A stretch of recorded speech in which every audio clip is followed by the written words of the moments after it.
الرحمن علم القرآن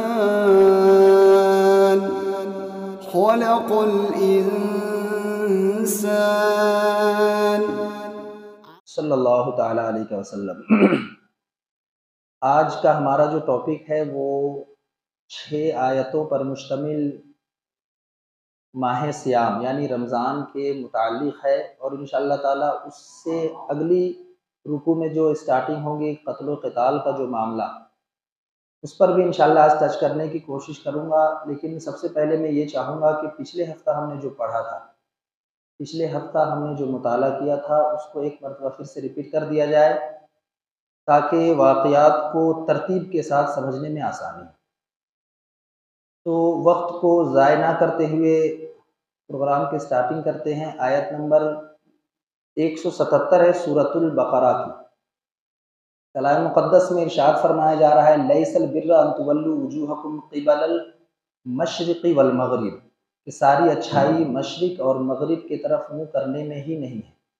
بلکہ نیکی کا روح خشوع اور خضوع پر ہے کہ انسان کس مقصد سے اللہ کی بارگاہ میں حاضر ہوا اور کتنا اس میں اس کا دل لگ رہا ہے، کتنا وہ دل جوئی کے ساتھ اللہ کی بارگاہ میں عبادت کرنے کی کوشش کر رہا ہے۔ بلکہ مشرق اور مغرب کی لڑائی کو چھوڑ کر کے مسلمانوں کو یہ کہا جا رہا ہے کہ آپ اپنی نیکی کی جو روح ہے، نیکی کی جو جان ہے، اس پر توجہ کرنے کی کوشش کریں۔ آگے فرمایا جا رہا ہے وَلَٰكِنَّ الْبِرَّ مَنْ آمَنَ بِاللَّهِ وَالْيَوْمِ الْآخِرِ وَالْمَلَائِكَةِ وَالْكِتَابِ وَالنَّبِيِّينَ، کہ بلکہ حقیقتاً اچھا وہ شخص ہے جو اللہ پر ایمان رکھتا ہو اور یوم آخرت پر ایمان رکھتا ہو، والملائکہ اور فرشتوں پر ایمان رکھتا ہو، والکتابی اور اللہ کی کتابوں پر ایمان رکھتا ہو، والنبیین اور نبیین یعنی انبیاء پر ایمان رکھتا ہو۔ اس کے بعد کہا جا رہا ہے وَآتَى الْمَالَ عَلَىٰ حُبِّهِ ذَوِي الْقُرْبَىٰ وَالْيَتَامَىٰ وَالْمَسَاكِينِ وَابْنِ السَّبِيلِ وَالسَّائِلِينَ وَفِي الرِّقَابِ، یعنی اللہ کی دی ہوئی جو مال ہے، انسان کی سب سے عزیز چیز ہوتی ہے اس کی مال و دولت۔ اس کے بارے میں ذکر آیا، سب سے پہلے بتا دیا گیا کہ نیکی کی ساری اچھائی مشرق اور مغرب کی لڑائی میں نہیں ہے، اور دوسری مرتبہ یہ بتا دیا گیا کس پر ایمان رکھنا ہے، کس طریقے سے ایمان رکھنا ہے۔ اس کے بعد جو سب سے انسان کی عزیز چیز ہوتی ہے اس کو کس طریقے سے خرچ کرنا ہے وہ بتایا جا رہا ہے وَآتَى الْمَالَ عَلَىٰ حُبِّهِ، اور اللہ کی محبت میں اپنا مال خرچ کرو۔ وَآتَى الْمَالَ عَلَىٰ حُبِّهِ ذَوِي الْقُرْبَىٰ، اور جو آپ کے رشتہ دار ہیں اگر وہ ضرورت مند ہیں تو سب سے پہلے آپ کا فرض بنتا ہے کہ آپ اپنا مال ان پر صرف کریں، ان پر خرچ کریں۔ وَآتَى الْمَالَ عَلَىٰ حُبِّهِ ذَوِي الْقُرْبَىٰ وَالْيَتَامَىٰ، اس کے بعد یتیموں کا حق ہے، وَالْمِسْكِينَ، اس کے بعد مسکینوں کا، اس کے بعد وَابْنِ السَّبِيلِ اور مسافروں کو، اس کے بعد کہا جا رہا ہے وَالسَّائِلِينَ وَفِي الرِّقَابِ، اور سائلوں کو دے اور غلاموں کو، یعنی عرب کلچر میں غلام جو ہوتے تھے کچھ مسلمان ہو جاتے تھے تو ان کو چھڑانے میں اپنے مال کو خرچ کرے۔ اس کے بعد کہا جا رہا ہے وَأَقَامُوا الصَّلَاةَ وَآتَوُا الزَّكَاةَ، اس کے بعد نماز قائم کرے اور زکوٰۃ ادا کرے۔ وَالْمُوفُونَ بِعَهْدِهِمْ إِذَا عَاهَدُوا، اور جب کوئی وعدہ کرو تو اس وعدے کی پوری کرنے کی کوشش کرو۔ وَالصَّابِرِينَ فِي الْبَأْسَاءِ وَالضَّرَّاءِ وَحِينَ الْبَأْسِ، اس کے بعد کہا جا رہا ہے تنگ دستی، دکھ درد اور لڑائی کے وقت صبر کرو۔ اولئک الذین صدقوا، اور یہی لوگ جو ہیں وہ صادق ہیں۔ کلام مقدس کہہ رہا ہے ان سب چیزوں کو جو فالو کر رہا ہے،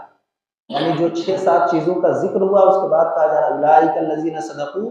یہی وہ لوگ ہیں جو سچے ہیں۔ اس کے بعد کہا جا رہا ہے واولئک هم المتقون، اور یہی وہ لوگ ہیں جو پرہیزگار کرنے والے ہیں۔ اس کے بعد دوسری آیت میں کہا جا رہا ہے یا ایھا الذین آمنوا کتب علیکم القصاص فی القتلی، اے ایمان والو تم پر مقتولوں کا قصاص لینا فرض کیا گیا، یعنی جو ناحق مارے جائے۔ اس کے بعد الحر بالحر والعبد بالعبد والانثى بالانثى، یعنی آزاد کے بدلے آزاد، اور پھر غلام کے بدلے غلام، اور عورت کے بدلے عورت۔ فمن عفی له من اخیہ من شیء فاتباع بالمعروف واداء الیہ باحسان، پھر اگر قاتل کو اس کے بھائی کی طرف سے کچھ معافی دے دی جائے، یعنی فدیہ دے کر اگر چھڑا لیا جائے، اور قاتل مقتول کے گھر والے اگر مان جائیں اس پر تو اس کو چھڑا لینا تو معروف طریقے کے مطابق، یعنی جو اچھا طریقہ ہو، جو دونوں طرف سے ایک صلح رحمی والی بات ہو جائے، تو اس طریقے کے اگر کوئی معاملات ہوں تو اس کو چھڑا لینا بہتر ہے، اور اسے خوش اسلوبی سے ادا کرنا فرض ہے۔ یعنی جو آپ نے فدیہ کا وعدہ کیا، جو آپ نے مقتول کو چھڑانے کے لیے جو فدیہ کا وعدہ کیا، اس کو پورا کر دینا، یعنی اس کو حق کے ساتھ معروف طریقے کے ساتھ اس پر فرض کیا گیا۔ اس کے بعد کہا جا رہا ہے ذالک تخفیف من ربکم ورحمہ، یہ تمہارے پروردگار کے طرف ایک آسانی پیدا کیا گیا۔ یعنی اگر جس کے یہاں کا کوئی مقتول ہے، اگر وہ مان گیا کہ ہاں چلو غلطی ہو گئی، اس طرح کے معاملات ہو گئے، تو اس طرح سے اللہ تبارک و تعالیٰ لوگوں کے بیچ میں آسانیاں پیدا کر رہا ہے۔ ذالک تخفیف من ربکم ورحمہ فمن اعتدی بعد ذالک فلہ عذاب علیم، تو اس کے بعد جو زیادتی کرے گا، یعنی اتنا ڈھیل دینے کے بعد بھی اگر کوئی فدیہ کا وعدہ کر لیتا ہے اور فدیہ نہ دیتا ہے اور اس طرح کے معاملات کرتا ہے جو اللہ کے حکم کے خلاف ہے، تو اس کے بعد کہا جا رہا ہے فمن اعتدی بعد ذالک فلہ عذاب علیم، تو اس کے بعد جو زیادتی کرے اس کے لیے دردناک عذاب ہے۔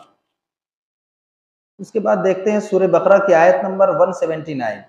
وَلَكُمْ فِي الْقِصَاصِ حَيَاةٌ يَا أُولِي الْأَلْبَابِ لَعَلَّكُمْ تَتَّقُونَ، اور قصاص کا معاملہ جو رکھا گیا اللہ تبارک و تعالیٰ کی طرف سے، وہ بیان کیا جا رہا ہے یہاں پہ وَلَكُمْ فِي الْقِصَاصِ حَيَاةٌ يَا أُولِي الْأَلْبَابِ لَعَلَّكُمْ تَتَّقُونَ، اے عقل والو تمہارے لیے قصاص میں زندگی ہے، تمہارے لیے قصاص میں یعنی بدلے میں کسی کو ناحق کوئی قتل کر دیا، کوئی ناحق کوئی زیادتی کر رہا ہے اور اس پر اگر اس سے بدلہ نہ لیا جائے قانونی طریقے سے، تو وہ تو سوا شیر بن کر گھومے گا، پھر تو ہر جگہ زیادتی کا معاملہ ہو جائے گا۔ اس لیے یہاں پہ کہا جا رہا ہے وَلَكُمْ فِي الْقِصَاصِ حَيَاةٌ يَا أُولِي الْأَلْبَابِ، کہ اے عقل والو تمہارے لیے قصاص میں زندگی ہے تاکہ تم حدود الہی کی پابندی کر سکو،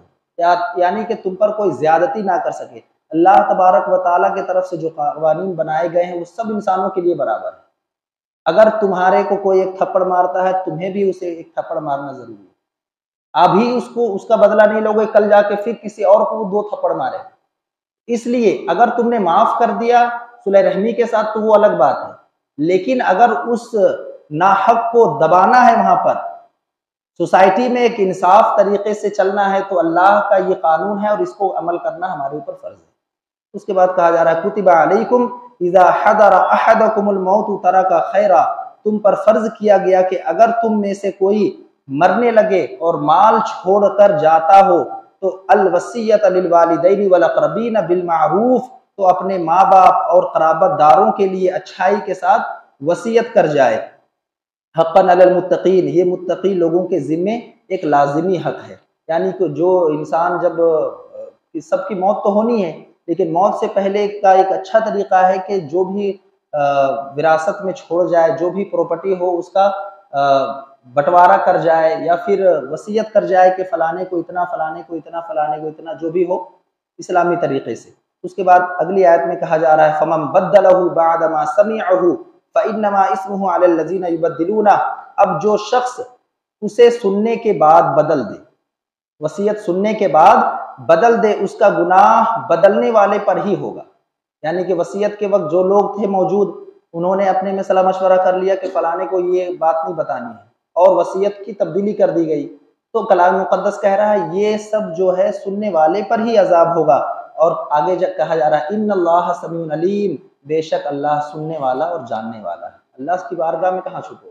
دنیا میں تو لوگوں کو جھوٹا بنا دو گے، لیکن اللہ سے بچ کر کہاں جاؤ گے؟ اس کے بعد کہا جا رہا ہے فمن خاف من موص جنفا او اثما فاصلح بینہم فلا اثم علیہ، پھر جسے اندیشہ ہو کہ وصیت کرنے والا نے کچھ بے انصافی کی یا نا انصافی کی یا گناہ کیا تو اس میں صلح کرا دی تو اس پر کچھ گناہ نہیں۔ یعنی وصیت کرنے والے نے اگر اسلامی طریقے کا پابند نہ ہو کر کسی طرح سے وصیت کر دی اور سننے والے میں اور ان کے ورثہ حضرات میں آپس میں بتا دی کہ نہیں تمہارے والد تھے جو اس طرح کی وصیت کر گئے اور شریعت کے خلاف ہے، تو اس طرح سے سب کو صلاح مشورہ سے ایک صلح رحمی وہاں پہ کی بات رکھ دی اور سب کے صلاح مشورہ سے سب کو یہ بتا دیا گیا، تو پھر کوئی گناہ نہیں ہے، بلکہ اس میں صلح کرا دینا اچھی بات ہے۔ اس کے بعد کہا جا رہا ہے ان اللہ غفور الرحیم، بے شک اللہ بخشنے والا بہت بڑا مہربان ہے۔ اس کے بعد کہا جا رہا ہے جو آج کا ہمارا ٹاپک ہے، جو میں نے بتایا تھا ماہ سیام یعنی روزے سے متعلق، اس پر ابھی ایک کے بعد دیگرے لگ بھگ 6 آیتیں آئیں گی، اس کو سمجھنے کی کوشش کرتے ہیں۔ کلام مقدس میں کہا جا رہا ہے یا ایھا الذین آمنوا کتب علیکم الصیام کما کتب علی الذین من قبلکم لعلکم تتقون۔ گزشتہ ہفتے بھی ہم نے اس پر بات کی تھی لیکن کچھ پوائنٹ رہ گئے تھے، اس لیے میں اس کو آج شروع سے لے رہا ہوں۔ یا ایھا الذین آمنوا، اے ایمان والو، کتب علیکم الصیام کما کتب علی الذین من قبلکم لعلکم تتقون، تم پر روزے فرض کیے گئے۔ یا ایھا الذین آمنوا، اے ایمان والو، تم پر روزے فرض کیے گئے جیسے اگلوں پر فرض تھی، تاکہ تمہیں تقوی حاصل ہو سکے، تاکہ تم پرہیزگاری پا سکو۔ اب اللہ کے کلام میں یہ کہا جا رہا ہے تاکہ تم تقوی حاصل کر سکو۔ یا ایھا الذین آمنوا کتب علیکم الصیام کما کتب علی الذین من قبلکم لعلکم تتقون۔ حضور جب مدینہ پہنچے تو وہاں پر یہودی روزہ رکھا کرتے تھے عاشورے کا، اور ایک ہی روزہ رکھا کرتے تھے۔ وہ اس لیے رکھا کرتے تھے، میں بیان کر چکا ہوں کہ جب فرعونیوں سے انہیں نجات ملا تھا تو وہ عاشورے کا دن تھا، اور وہ ان کا روزہ رکھنے کا اسٹائل یہ تھا کہ رات کو جب سوتے اس وقت سے ان کا روزہ اسٹارٹ ہوتا، اور ان کے روزے میں سحری کا کوئی معمول نہیں، جب رات میں سوتے اس وقت سے روزہ اسٹارٹ ہوتا، اور پھر پوری رات، وہ جو رات گزرے گی وہ رات، پھر پورا دن، اور جب غروب آفتاب یعنی مغرب کا وقت ہوتا تو وہ روزہ کھولا کرتے اور ایک ہی روزہ رکھا کرتے، اور وہ ایک ہی روزہ رکھا کرتے تھے۔ تو اسی کی نفی کے لیے ہم نے، اللہ کے رسول صلی اللہ تعالیٰ علیہ وسلم نے ہمیں یہ حکم دیا کہ ایک روزے نہ رکھو بلکہ 2 روزے رکھو، اور عاشورہ کا بھی ہم روزہ رکھا کرتے ہیں تو 9، 10 کو یا 10، 11 کو، ایک نہیں رکھتے۔ اس لیے نہیں رکھتے کیونکہ یہودیوں کے طریقے کا ایک طریقے سے نفی ہو گیا اور ثواب بھی زیادہ ہے۔ تو کلام مقدس میں کہا گیا یا ایھا الذین آمنوا کتب علیکم الصیام کما کتب علی الذین من قبلکم لعلکم تتقون۔ اور شروعاتی دنوں میں مسلمانوں پر 3 روزے صرف فرض تھے، شروعاتی دنوں کی بات کر رہا ہوں، چاند کی 13، 14، 15، 3 روزے فرض تھے، اور یہ 3 روزوں کی جب تک چلی اس کے بعد جب ماہ رمضان آیا تو اللہ کے رسول صلی اللہ تعالیٰ علیہ وسلم نے کو حکم ہوا، آگے ہم پڑھیں گے شہر رمضان الذی انزل فیہ القرآن، اس میں بیان کیا جائے گا کہ پورے مہینے کے روزے فرض کیے گئے۔ اب اس سے ریلیٹڈ کچھ باتیں ہیں، اس کو دیکھ لیتے ہیں۔ اس کے بعد کہا گیا ایام معدودات، کہ کچھ ہی دن ہے، گنتی کے کچھ ہی دن ہیں جو روزے فرض کیے گئے ہیں۔ جب 3 دن تھی تب کی یہ بات ہے، ایام معدودات۔ اس کے بعد کہا جا رہا ہے فمن کان منکم مریضا او علی سفر فعدۃ من ایام اخر، اور جب یہ اسٹارٹنگ کی بات ہے تو اس میں کچھ رعایت بھی دی گئی، جس طریقے سے اگلے ہفتے میں نے بیان کیا تھا کہ جب جو روزہ نہ رکھ سکے وہ ایک مسکین کو کھانا کھلا دے، تو یہ اسٹارٹنگ والے پیریڈ کی بات ہے۔ آگے جب فرض ہو گئے رمضان کے پورے مہینے کے روز تب دوسرا قوانین آئے گا، اس کو ہم ابھی پڑھنے کی کوشش کریں گے۔ پہلے اس آیت مقدسہ کو دیکھتے ہیں، ایام معدودات کی گنتی کے کچھ ہی دن ہیں، فمن کان منکم مریضا او علی سفر فعدۃ من ایام اخر، لیکن تم میں سے جو شخص مریضتن یعنی کہ جو بیمار ہو، ہے نا، اس کے بعد علی سفر، اور جو سفر میں ہو یعنی جو مسافر ہو، تو وہ اور دنوں میں اس گنتی کو پورا کرے، یعنی کچھ ہی دن ہیں، 3 ہی دن ہیں، لیکن اس میں بھی اگر آپ سفر کے دوران ہیں تو آپ اس گنتی کو بعد میں پورا کر سکتے ہیں، یا آپ کسی مرض میں مبتلا ہے تو اس گنتی کو آپ بعد میں پورا کر سکتے ہیں۔ اس کا واقعہ اس طرح پیش آیا کہ حضور صلی اللہ تعالیٰ علیہ وسلم کو صحابہ کے ساتھ جنگ کے میدان میں نکلے، اور جب کچھ صحابی رسول تھے اس میں سفر میں تو نکلے لیکن کچھ روزے کی حالت میں تھے، تو جب اپنی منزل تک پہنچ گئے، خیمہ لگانے کی باری آئی تو عرب کا ویسے ہی تپش کا معاملہ، گرمی سختی سے پڑتی ہے وہاں پر، تو جب خیمہ لگانے کی باری آئی، پہنچے وہاں پہ تو سب گر گئے، پڑ گئے، اور جو روزے نہیں رکھے ہوئے تھے ان کے بدن میں جان تھی، کچھ کھایا پیا ہوا تھا، وہ جا کر خیمہ لگائے۔ تو اللہ کے رسول صلی اللہ تعالیٰ علیہ وسلم نے وہاں پر فرمایا کہ سفر کی حالت میں روزہ نہ رکھیں، اور جو مریض ہیں وہ روزہ نہ رکھیں، بلکہ جو مریض ہیں وہ صحت یابی ہو جائیں تب اس دن کی گنتی کو پورا کر لیں، اور جو مسافر ہو جب آپ کا سفر مکمل ہو جائے پھر آپ اس گنتی کو پورا کر لیں۔ تو فمن کان منکم مریضا او علی سفر فعدۃ من ایام اخر، لیکن تم میں سے جو شخص بیمار ہو یا سفر میں ہو تو وہ ان دنوں کی گنتی اور دنوں میں پورا کر لے۔ وعلی الذین یطیقونہ فدیۃ طعام مسکین، اور جو لوگ اس کی طاقت، یہ پہلے والی جب 3 روزے فرض تھی اس کی بات ہو رہی ہے، اس کو دھیان میں رکھیں تاکہ آپ کو واقعات سمجھنے میں آسانی ہوگی۔ ابھی جو دوسری تیسری آیت ہم پڑھیں گے اس میں مکمل طریقے سے بات مکمل ہو جائے گی۔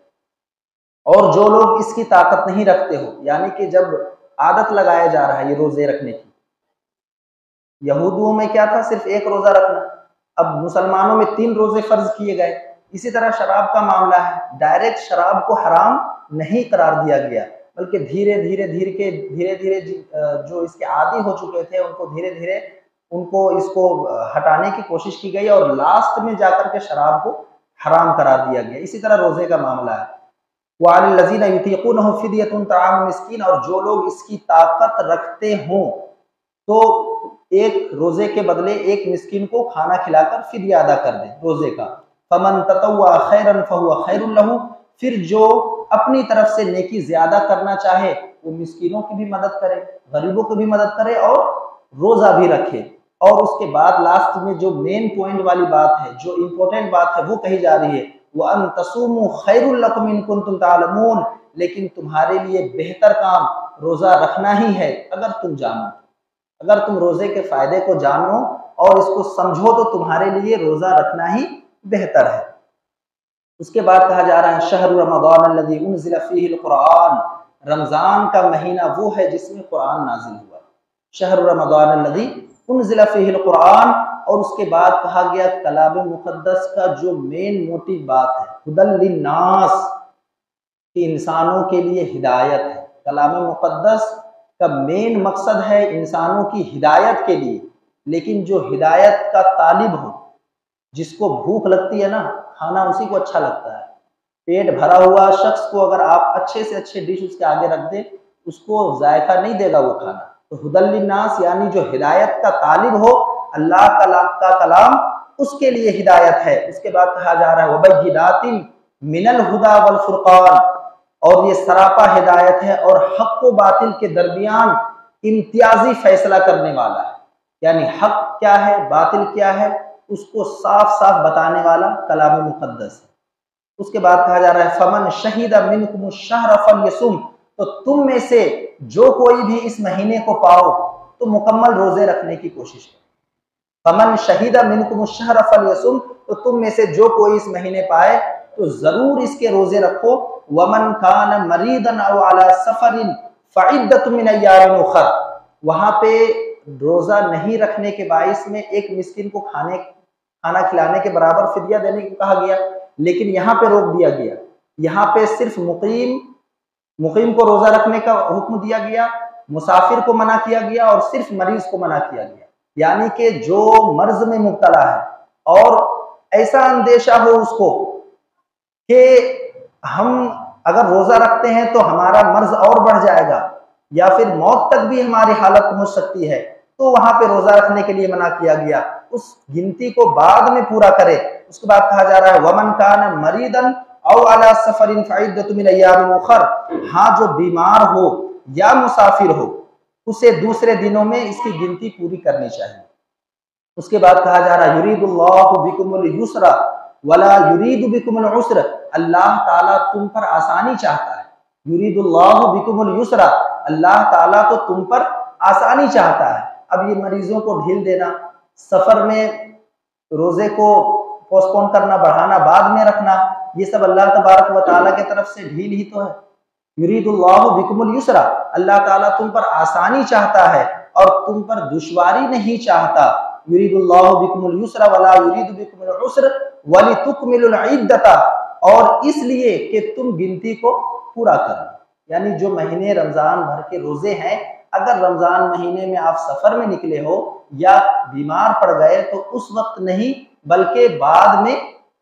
آپ اس گنتی کو پورا کر سکتے ہیں، لیکن رمضان کا جو 29 کا ہو یا 30 کا ہو پورے روزے رکھنے ہر مسلمان پر فرض ہے۔ اس کے بعد کہا جا رہا ہے وَلِتُكَبِّرُوا اللَّهَ عَلَى مَا هَدَاكُمْ، اور اللہ تعالیٰ کی دی ہوئی ہدایت پر اس طرح کی بڑائیاں بیان کرو، اللہ تعالیٰ کی دی ہوئی ہدایت پر اس طرح کی بڑائیاں بیان کرو، وَلَعَلَّكُمْ تَشْكُرُونَ، اور اس کا شکر ادا کرو۔ اب روزہ رکھنے کی جو سٹارٹنگ ہوئی اور جو مین مقصد تھا روزہ رکھوانے کا، وہ سب سے پہلی تو یہ چیز تھی کہ روزے کی حالت میں جو چیزیں ہمارے لیے جائز ہے اس کو بھی روک دیا گیا اس سے، یعنی انسان کے اندر جو حیوانی طاقت ہوتی ہے، انسان کے اندر جو نفسیاتی طاقت ہوتی ہے، روزے کی حالت میں اسے بھی روک دیا گیا، اور اس کے بعد رات میں، دن کو یہ روک دیا گیا، اور رات میں قیام اللیل کا حکم دیا گیا، یعنی تراویح کا، یعنی تراویح میں کھڑے ہو، اور تراویح میں کھڑے ہونے کا مطلب ہے کہ 1 گھنٹہ تو لگتا ہی ہے، دن بھر تھکا ہارا انسان رات میں قیام اللیل کر رہا ہے، یعنی ایک اللہ تبارک و تعالیٰ کی روشنی اسے نظر آوے۔ دن میں روزے رکھنا، اللہ تبارک و تعالیٰ کی دی ہوئی نعمتیں جو جائز ہے، کھانا پینا جائز ہے، میاں کے لیے بیوی جائز ہے، لیکن وہ چیزیں ہم نے مان لی، اور اس کے بعد پھر رات میں قیام اللیل کا حکم دیا گیا، یعنی کہ اللہ تبارک و تعالیٰ کیا ہے، اللہ تبارک و تعالیٰ کس کس نعمتوں سے ہمیں نوازا ہے، اس چیزوں کا اندازہ ہو انسان کو، اور پھر وہ اللہ تبارک و تعالیٰ کا محبوب بندہ بننے کی کوشش کرے کہ دن کو ان کی دی ہوئی جائز چیزوں سے بھی مان لے، اور رات کو قیام اللیل میں کھڑے ہو کر کے عبادت و ریاضت میں لگے رہیں، اور پھر اسے سمجھ میں آئے معبود برحق کیا ہے، معبود حقیقی کیا ہے، اور اللہ تبارک و تعالیٰ کیا چیز ہے۔ اس کے بعد دوسری آیت میں ہم دیکھتے ہیں وَإِذَا سَأَلَكَ عِبَادِي أَنِّي فَإِنِّي قَرِيبٌ، یعنی تقرب اللہ، یعنی اللہ کے قریب ہو جانا، اللہ کی قربت اختیار کرنا، اللہ کی قربت حاصل کرنا، روزے کا مین مقصد یہ ہے۔ اس کے بعد کہا جا رہا ہے وَإِذَا سَأَلَكَ عِبَادِي أَنِّي فَإِنِّي قَرِيبٌ، اور اے محبوب جب تم میں سے میرے بندے مجھے پوچھیں تو کہہ دیجئے کہ میں تمہارے نزدیک ہوں، میں تم سے دور نہیں ہوں۔ اب اللہ تبارک و تعالیٰ کے لیے ہم نے روزے رکھا، اللہ تبارک و تعالیٰ کے لیے ہم نے رات میں نماز تراویح 1 گھنٹے 1.5 گھنٹے کھڑے ہو کے پڑھی، اس کے بعد جب کوئی بندہ مومن پوچھتا ہے کہ اللہ کہاں ہے، تب اللہ تبارک و تعالیٰ کہہ رہا ہے وَإِذَا سَأَلَكَ عِبَادِي أَنِّي فَإِنِّي قَرِيبٌ، کہ اور اے محبوب جب تم میں سے میرے بارے میں کوئی پوچھے تو کہہ دو کہ میں نزدیک ہوں، میں دور نہیں ہوں، یعنی اللہ تبارک و تعالیٰ ہر جگہ موجود ہے۔ اس کے بعد کہا جا رہا ہے اجیب دعوت الداعی اذا دعان، کہ دعا قبول کرتا ہوں پکارنے والے کی۔ اللہ تبارک جو سامنے ہوتا ہے وہی تو سنتا ہے، اب میری آواز جہاں تک پہنچ رہی لوگ وہیں تک سن رہے ہوں، جہاں نہیں پہنچ رہی وہاں تو سوال ہی نہیں پیدا ہوتا ہے کہ کیسے سنیں گے۔ تو اللہ تبارک و تعالیٰ کہہ رہا اجیب دعوت الداعی اذا دعان، دعا قبول کرتا ہوں پکارنے والے کی جب وہ مجھے پکارے، اس لیے لوگوں کو بھی چاہیے فَلْيَسْتَجِيبُوا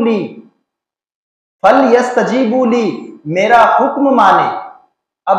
معاملہ ایک طرف تو نہیں ہوگا نا، آپ اللہ کے حکم کی خلاف کام کرتے جائیں گے، آپ اللہ کا جو حکم ہے اس کو نہیں مانیں گے، اور پھر دعائیں کرتے جائیں گے، تو یہ تو ایک طرفہ معاملہ نہیں ہوگا۔ اگر جیسے کہ ہم نے گزشتہ کچھ جمعوں میں پڑھا تھا فَاذْكُرُونِي أَذْكُرُكُمْ، کہ تم مجھے یاد رکھو میں تمہیں یاد رکھوں گا، تم میرا چرچا کرو میں تمہارا چرچا کروں گا، تو بات دونوں طرف سے ہوگی تب اللہ تبارک و تعالی ہماری بات سنے گا۔ اب ہمارا معاملہ اس طرح سے ہو کہ ہمارا اٹھنا بیٹھنا ایسے لوگوں سے ہو جو نہ نماز پڑھتے ہوں، نہ کسی طرح کے دین کی باتیں جانتے ہوں، اناپ شناپ باتیں کر رہے ہوں، ایسے لوگوں کو ساتھ اٹھنا بیٹھنا ہو، اور ہمارا کاروبار شریعت کے خلاف ہو، ہمارا رسم و رواج شریعت کے خلاف ہو، جیسے آج ہمارے شادی بیاہوں میں ہوا کرتا ہے، سارا نظام شریعت کے خلاف لوگوں نے اپنا رکھا ہے، اور پھر کہتے ہیں کہ ہم سنت طریقہ نکاحوں من سنتی من رغب عن سنتی کے مطابق نکاح کرتے ہیں۔ تو صرف یہ دکھاوے کے لیے نہیں، بلکہ اللہ تبارک و تعالیٰ کہہ رہا ہے کہ فَلْيَسْتَجِيبُوا لِي، اگر میرا حکم مانو، اس سے پہلے بتا دیا گیا اجیب دعوت الداعی اذا دعان، کہ میں دعا قبول کرتا ہوں پکارنے والے کی۔ اجیب دعوت الداعی اذا دعان، میں دعا قبول کرتا ہوں پکارنے والے کی جب وہ مجھے پکارے، اس لیے لوگوں کو بھی چاہیے فَلْيَسْتَجِيبُوا لِي، وہ میرا حکم مانے، میرے حکم کے خلاف کوئی کام نہ کرے۔ اس کے بعد کہا جا رہا ہے وَلْيُؤْمِنُوا بِي، اور مجھ پر ایمان رکھیں۔ اب اللہ سے ہمارا معاملہ ہی درست نہیں ہے اور ہم عجیب طریقے کو فالو کیے جا رہے ہیں اور کہے جا رہے ہیں ہماری دعائیں قبول نہیں ہوتی ہے۔ اب آج جس طرح کا تازہ معاملہ میں لیتا ہوں، فلسطین کا معاملہ ہے، ہر جگہ دعائیں ہو رہی ہیں، ہر جگہ دعائیں ہو رہی ہیں۔ ہر مسلمان جو جان رہا ہے کہ فلسطین میں مسلمانوں پر ظلم و ستم کے پہاڑ توڑے جا رہے ہیں، وہ ہر مسلمان جو جان رہا ہے ان کی زبان سے دعا نکل ہی رہی ہے، لیکن پھر بھی ظلم و ستم کا کوئی کمی ہو ہی نہیں رہی ہے۔ تو کہنے والا یہ کہتا ہے کہ کیا مسلمانوں کی دعائیں اللہ تبارک و تعالیٰ نہیں سن رہا ہے؟ اور یہودیوں پر ظلم و ستم کیوں نہیں ہو رہے؟ تو اس آیت سے ہمیں یہ پتہ چلتا ہے کہ یہودیوں کو جس طرح سے چھوٹ دے رکھی ہے، مسلمانوں کو بھی اس طرح سے چھوٹ دے رکھی ہے۔ آج ہم اپنا عمل دیکھ لیں نا، آج ہم مسلمان ہیں، اپنے آپ کو مسلمان کہتے ہیں، وہ تو کافر ہے، وہ تو کافر ہے۔ اللہ تبارک و تعالیٰ کے مقبول بندے میں ہم شمار ہوتے ہیں اور ہمارا عمل ایسا ہے، تو پھر ہماری دعائیں کہاں سے قبول ہوگی؟ جس طرح یہودیوں کو اللہ تبارک و تعالیٰ نے چھوٹ دے رکھی ہے، مسلمانوں کو بھی اسی طرح چھوٹ دے رکھی ہے۔ جس طرح سے ہم غلط کام کرتے ہوئے اللہ تبارک و تعالیٰ ہمارے کو نہیں پکڑ رہا ہے، اسی طرح وہ ظلم و ستم کر رہے ہیں مسلمانوں کو، پھر بھی اللہ تبارک و تعالیٰ انہیں نہیں پکڑ رہا، پھر بھی ان پر زیادتی نہیں ہو رہی ہے۔ تو کہنے کا مطلب یہ ہے اپنا معاملہ اللہ تبارک و تعالیٰ کی بارگاہ میں درست کر لے، ہم اپنا معاملہ اللہ تبارک و تعالیٰ کے ساتھ سے اللہ کا جو حکم ہے اس طریقے سے عمل کرنے لگے۔ اس کے لیے کہا جا رہا ہے اجیب دعوت الداعی اذا دعان، اور پھر کہا جا رہا ہے فلیستجیبوا لی، میرا حکم مانے، ولیؤمنوا بی، اور اللہ تبارک و تعالیٰ پر ایمان رکھیں، لعلہم یرشدون، تاکہ وہ سیدھے اور نیک راستے پر آ جائیں۔ جب تک ایمان نہیں ہوگا سیدھا راستہ نہیں مل سکتا ہے۔ اس کے بعد کہا جا رہا ہے احل لکم لیلۃ الصیام الرفث الی نسائکم۔ اب یہودیوں کا جو طرز عمل تھا روزہ رکھنے کا، جیسے کہ وہ رات کو سوتے وقت ان کے روزے کی سٹارٹنگ ہو جاتی تھی اور دوسرے دن غروب آفتاب تک روزہ چلا کرتا تھا، تو دن کا بھی روزہ ان کا ہوا اور رات کا بھی روزہ ہوا، لیکن مسلمانوں کو یہاں پر چھوٹ دی گئی، رات کا روزہ نہیں، رات کے روزے سے منع کر دیا گیا۔ اب سٹارٹنگ میں کیا ہوتا تھا، جب مسلمان دن کا ہی روزہ رکھتے تھے، رات کا نہیں رکھتے تھے، لیکن رات کے وقت جب وہ اپنے بستروں پہ ہوتے تھے تو اپنی بیویوں سے بھی مل لیا کرتے تھے، اور حالانکہ وہ چیزیں جائز تھی لیکن وہ آیت نازل نہیں ہوئی تھی، تو مسلمانوں کو یہ لگتا تھا، دن میں یہ لگتا تھا کہ ہم نے کہیں گناہ تو نہیں کر لیا۔ تو اس سے ریلیٹڈ یہ آیتیں ہیں، ذرا غور سے سماعت فرمائیں۔ احل لکم لیلۃ الصیام الرفث الی نسائکم، روزوں کی راتوں میں اپنی بیویوں سے ملنا تمہارے لیے حلال کیا گیا۔ یعنی مسلمانوں کے اندر یہ کنفیوژن تھا، حالانکہ جائز پہلے سے بھی تھا، لیکن مسلمانوں کو جتنا بتایا جاتا تھا، جتنے اللہ کے رسول صلی اللہ تعالیٰ علیہ وسلم پر وحی نازل ہوتی تھی، اتنی بات وہ جانا کرتے تھے۔ تو یہ ہاں بتا دیا گیا احل لکم لیلۃ الصیام الرفث الی نسائکم، روزوں کی راتوں میں اپنی بیویوں سے ملنا تمہارے لیے حلال کیا گیا۔ جس طرح سے کھانا پینا تم پر حلال ہو گیا غروب آفتاب کے بعد روزہ کھولنے سے لے کے سحری تک، اسی طرح بیویوں سے بھی ملنا حلال کیا گیا۔ اس کے بعد کہا جا رہا ہے ہن لباس لکم وانتم لباس لہن، وہ تمہاری لباس ہیں اور تم ان کے لباس، یعنی میاں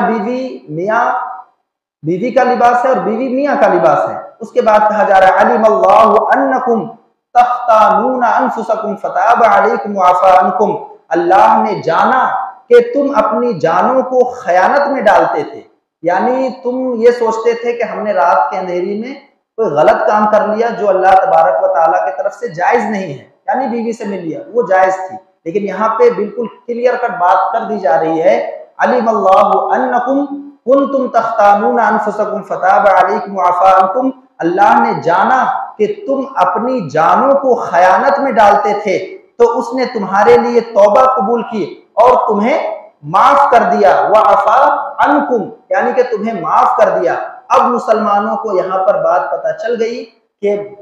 روزوں کی حالت میں دن کو جس طرح سے کھانا پینا حرام ہے اسی طرح بیوی سے بھی ملنا حرام ہے، لیکن روزہ کھولنے کے بعد جس طرح کھانا پینا جائز ہو جاتا ہے اس طرح بیوی سے بھی سحری تک ملنے میں کوئی وہ دقت والی بات نہیں، شریعت نے یہاں کلیئر کر دی۔ اس کے بعد کہا جا رہا ہے فَالْآنَ بَاشِرُوهُنَّ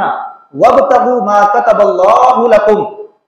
تو اب تم ان سے ملو اور اللہ نے تمہارے لیے جو مقدر میں رکھ رکھا ہے اس کے طالب بنو،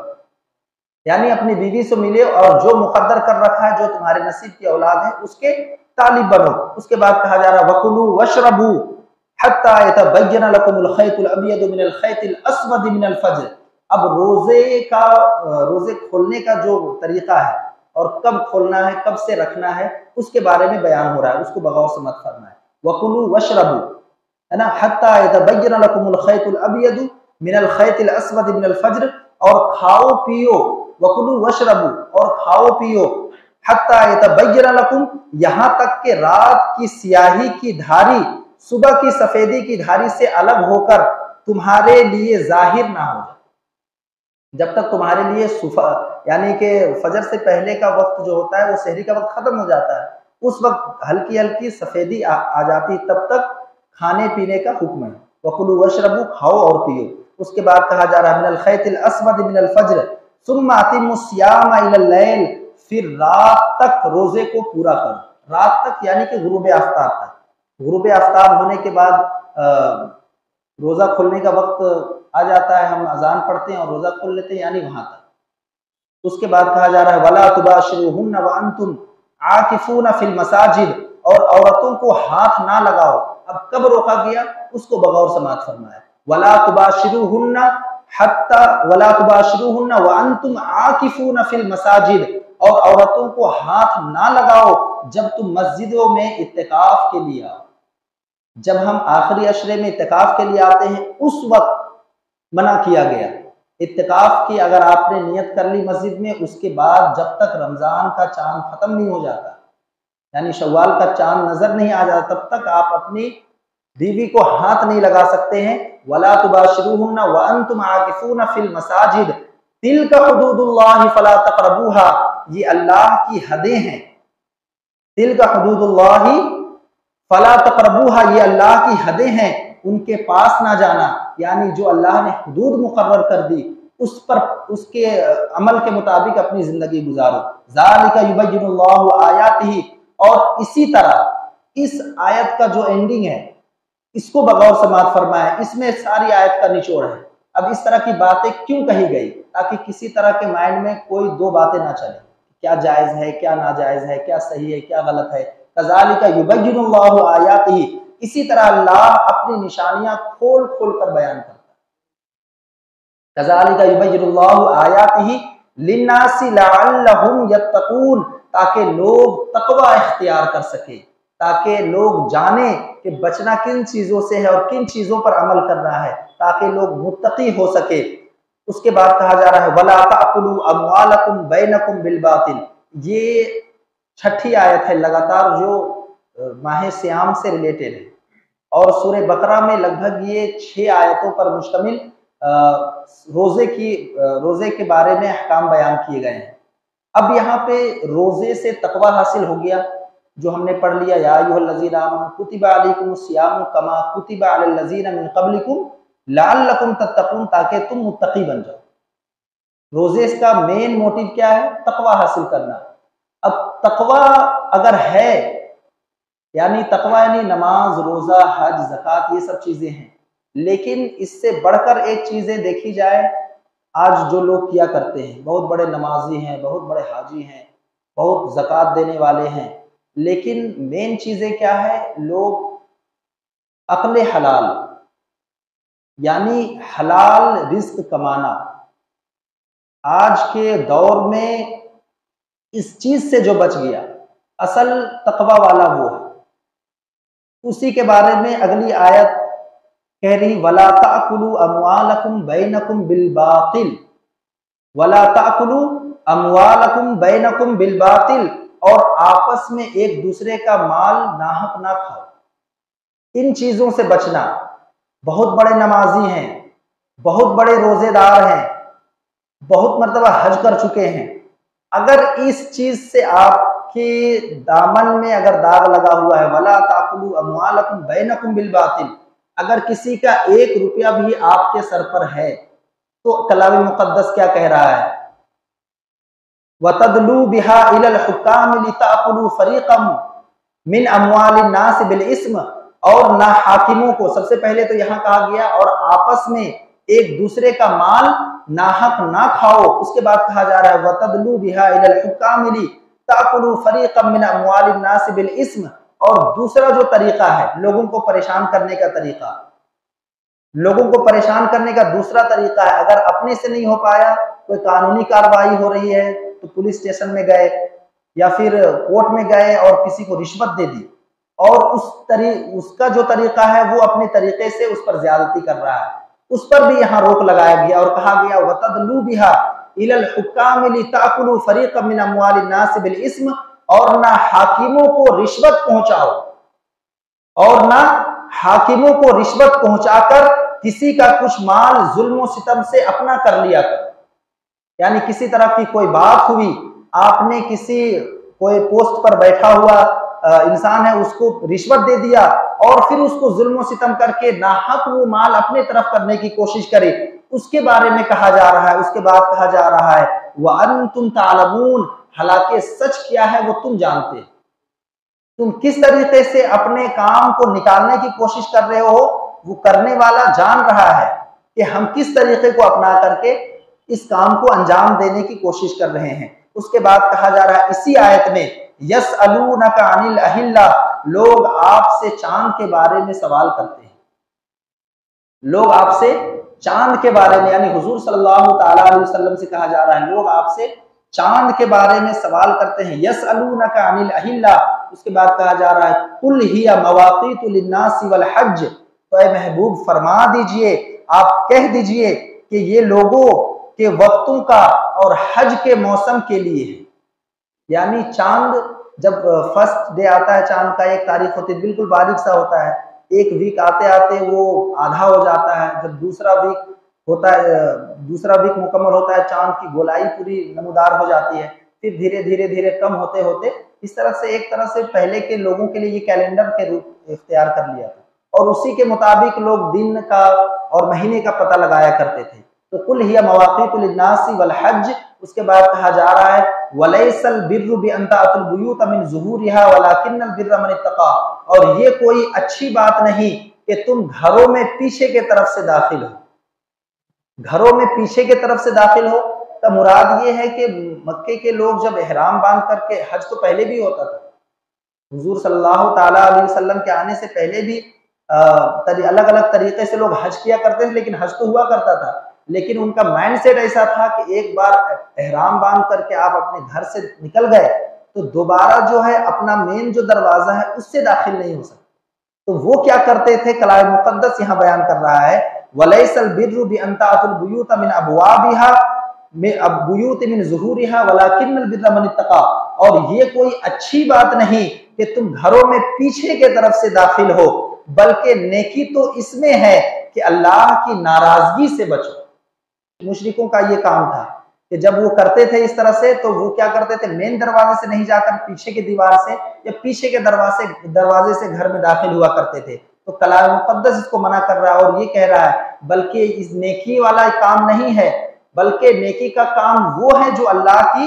ناراضگی سے بچو۔ اس کے بعد کہا جا رہا ہے وَأْتُوا الْبُيُوتَ مِنْ أَبْوَابِهَا، اور گھروں میں، اپنے گھروں میں دروازے سے آؤ،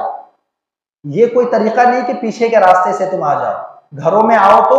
اپنے دروازوں سے آؤ، وَاتَّقُوا اللَّهَ لَعَلَّكُمْ تُفْلِحُونَ، اور اللہ سے ڈرتے رہو تاکہ تم کامیاب ہو جاؤ۔ اب یہاں سے قتل کا حکم جو ہے وہ شروع ہوگا، تو آج انشاءاللہ تعالیٰ میں ایک آیت بیان کرتا ہوں، اس کے بعد نیکسٹ ویک میں دیکھا جائے گا۔ آج کی ہماری آخری آیت ہے سورہ بقرہ کی آیت نمبر 190، وَقَاتِلُوا فِي سَبِيلِ اللَّهِ الَّذِينَ يُقَاتِلُونَكُمْ وَلَا تَعْتَدُوا۔ سیدھی سی بات ہے، اللہ تبارک و تعالیٰ کلام مقدس میں ارشاد فرما رہا ہے، اور اللہ کی راہ میں لڑو، اللہ کی راہ میں لڑو ان سے جو تم سے لڑتے ہیں۔ وَقَاتِلُوا فِي سَبِيلِ اللَّهِ الَّذِينَ يُقَاتِلُونَكُمْ، اس کے بعد کہا جا رہا ہے وَلَا تَعْتَدُوا، اور حد سے نہ بڑھنا، یعنی جو تم پر ناحق لڑائی کرتے ہیں، جو زیادتی کرتے ہیں، ان سے اپنا بدلہ لو، جو اللہ کی راہ میں لڑو ان سے جو تم سے لڑتے ہیں، پہل اس کی تم مت کرو، یہ کہا جا رہا ہے۔ اس کے بعد یہ بھی کہا جا رہا ہے وَلَا تَعْتَدُوا، اور حد سے تجاوز نہ کرنا، حد سے آگے نہ بڑھنا۔ اس کے بعد کہا جا رہا ہے إِنَّ اللَّهَ لَا يُحِبُّ الْمُعْتَدِينَ، اللہ پسند نہیں رکھتا حد سے بڑھنے والوں کو۔ اللہ تبارک و تعالیٰ کی بارگاہ میں دعا ہے ہمیں اور تمام مسلمانوں کو کلام مقدس پڑھنے، سمجھنے اور اس پر عمل کی توفیق و رفیق عطا فرمائے، اور خصوصیت کے ساتھ فلسطین کے مسلمانوں کے لیے دعا ہے اللہ تبارک و تعالیٰ ان پر رحم و کرم عطا فرمائے، مولا مشرکوں کو اور یہودیوں نصرانیوں کو زیر عطا فرما، مسلمانوں کی فتح و کامیابی و کامرانی عطا فرما، ہم مسلمانوں میں سے جو پریشان ہیں مولا ان کی پریشانیوں کو دور عطا فرما، جو مشکلاتوں میں ہیں ان کی مشکلاتوں کو آسان عطا فرما، مولا جو بیمار ہیں انہیں صحت و تندرستی عطا فرما، جو بے روزگار ہیں انہیں اچھا روزگار عطا فرمائے۔ استغفر اللہ ربی من کل ذنب واتوب الیہ، استغفر اللہ ربی من کل ذنب واتوب الیہ، استغفر اللہ ربی من کل ذنب واتوب الیہ، وآخر دعوانا الحمدللہ رب العالمین برحمتک۔ الرحمن علم القرآن خلق الإنسان